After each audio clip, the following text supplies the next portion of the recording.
Nate Ryan, senior motorsport correspondent for NBC Sports, covering, of course, that NASCAR at the Brickyard this morning. He joins us 1:18. Nate, last time we spoke, mate, there was just awe and wonder at Shane van Gisbergen winning on the streets of Chicago. So how do you assess his 10th place today?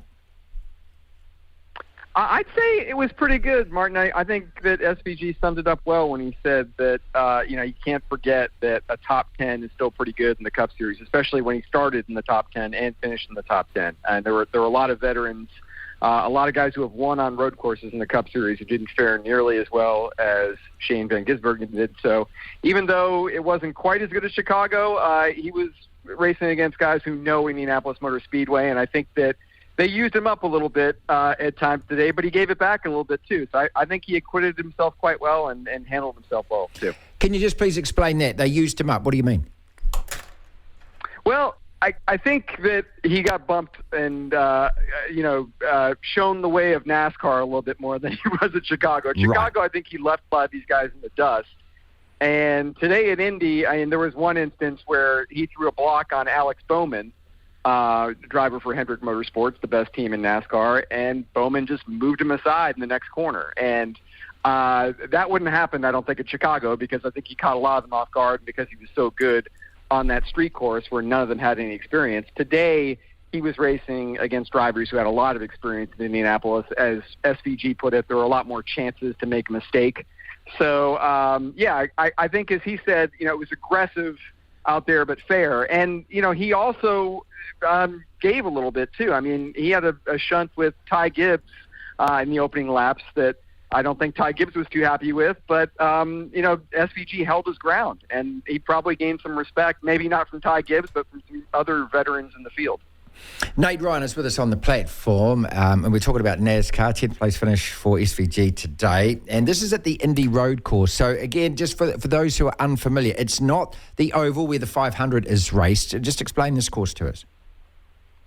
Yeah, so it is a 14-turn, 2.439-mile road course, Martin, that runs through the infield of Indianapolis Motor Speedway, and it uses part of the famous oval there at the Brickyard. It uses the front straightaway, and it uses turn one, although they're running the opposite direction.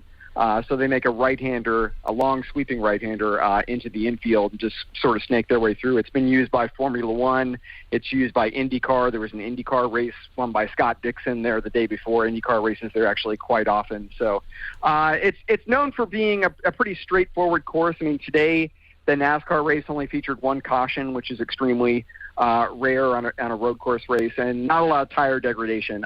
So they had a really long stretch of green flag running on a very hot day. Drivers were very tired, pretty worn out after this race because it is a pretty physical track. Do the same blokes that win on the ovals win on these courses, or is it different kind of style of driver?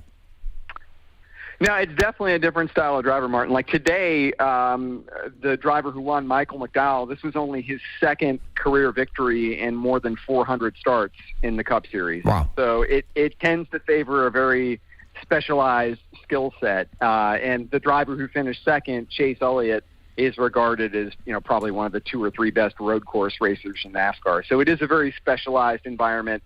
And that's where, Shane van Gisbergen, had a little bit of an advantage in that, he is that road and street course racing expert. He certainly was going to have a little bit of an edge because he's got so much experience on turning left and right, whereas, NASCAR still is primarily a left turn circuit that favors guys who are good on ovals. So after watching him now in a couple of races, and this is great because this kind of tempers that win in Chicago, which was fantastic as well. But then you get into the bread and butter, what we call, isn't it? The bump and grind of it. And so just in terms of what you've seen, can he succeed at this, and how good can he possibly be at this? It's still really early, but I think we're certainly going to find out if he can succeed. He made his oval debut a couple of days earlier at a short track in the Indianapolis area, and it was in the Truck Series, which is pretty much like the third division, 2 levels below the Cup Series, which he raced in today, NASCAR's Premier Series. And SVG finished 19th in that truck race and stayed out of trouble, which is a good thing in and of itself. It's kind of like how he did today in finishing 10th at Indianapolis. Pretty good given the circumstances. I mean, every driver wants to win, but for his first time on an oval a couple of days ago, he did pretty well. Now I think the question becomes, if he's going to do this full-time in 2024, if he's going to try to make the leap to America and prepare himself to run full-time in Cup, say in 2025, how much running will he do in 2024 over here? Will he do multiple divisions in NASCAR? He indicated today in his post-race NBC interview that they're still kind of working out what they want to do in NASCAR 2024. He said he doesn't know if it's going to be full-time yet. I don't know if that means he could still race over in your corner of the world a little bit next year. But I don't think he'll be full-time in Cup next year. I think he'll probably split his time between Cup, Xfinity, and Truck. Those are the top 3 divisions in NASCAR. And I think the main goal will be try to get him on ovals in the Xfinity and the Truck Series, those lower divisions, so that if he wants to go full-time in the Cup Series against the best stock car drivers in America, he'll have some oval experience for that if he decides to enter that division in 2025. Nate Ryan is with us, senior motorsports writer for NBC Sports.com, the motorsport division of course, and senior contributing journalist and caller for NASCAR as well. So this is kind of like, it's almost like an apprenticeship that he'll be able to serve. Is that right? Yeah, I think that's a fair way to look at it. And this has been how we've seen other drivers make this progression. Hardly anybody goes directly into the Premier Series, especially with no oval experience. And even for those who have oval experience, I mean, today SVG raced, he had some really good battles with Kyle Larson and Christopher Bell. One is a champion of the Cup Series. One finished in the championship round of the playoffs last year in Bell. Larson is regarded not just as a Cup champion, but one of the greatest drivers of his generation, one of the greatest talents in America right now. And both of them came up through the dirt ranks. And even though they had oval experience, they had to spend a lot of time in those, as you put it, kind of like apprenticeships in these lower Xfinity and Truck divisions before they made the leap full-time into the Cup Series. So I think SVG probably will be on a plan similar to what they did, what other drivers have done, where he'll run probably a mix, I would think, next year. He'll run maybe a few Cup races next year. You know, I could see maybe like 5 or 6 or 7 Cup races next year, and then like a good mix of, again, kind of reading the tea leaves here, I would think they want to have him in at least like 15 to 20, maybe even 25 Truck and Xfinity races to get him ready for a full-time leap to Cup in 2025, if that's what he intends to do. And, of course, all of that is dependent also on his Supercars obligations, which you probably know better than me. It sounds like he'd be allowed to come over here and race full-time if he wanted to, but it sounds like they're still working through details on that. Nate Ryan, finally, and thank you so much for your time again, mate.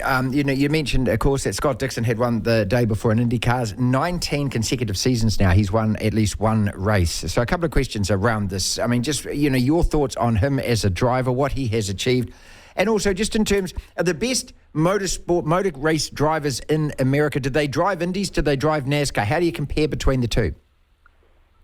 It's so hard to compare, Martin, because the disciplines are so different. Because, IndyCar, it's a high downforce car. They're going at much greater rates of speed. They race far less on ovals and more on road and street courses. And NASCAR, it's obviously a much heavier vehicle, less downforce. They primarily race ovals. So to cross over between them is very, very difficult.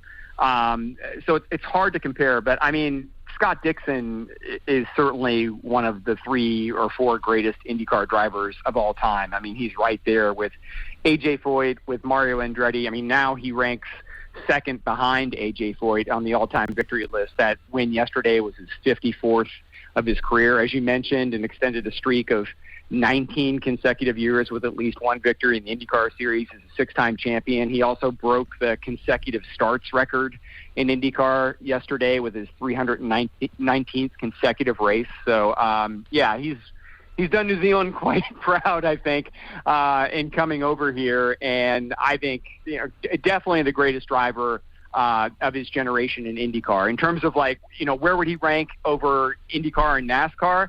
I think we would all have loved to have seen what Scott Dixon could have done in NASCAR. I think a lot of people would have loved to see what he could have done in Formula One because, I mean, he clearly is a mega talent who has dominated the IndyCar Series now for 2 decades. Awesome. So good talking to you, man. We're just delighted that we get you on with all the credibility that you bring, and you're so generous with us with your time. Thank you so much, Nate. Hey, it's my pleasure, Martin. Thanks for having me. I enjoyed being on. Devlin. You've got to love sports.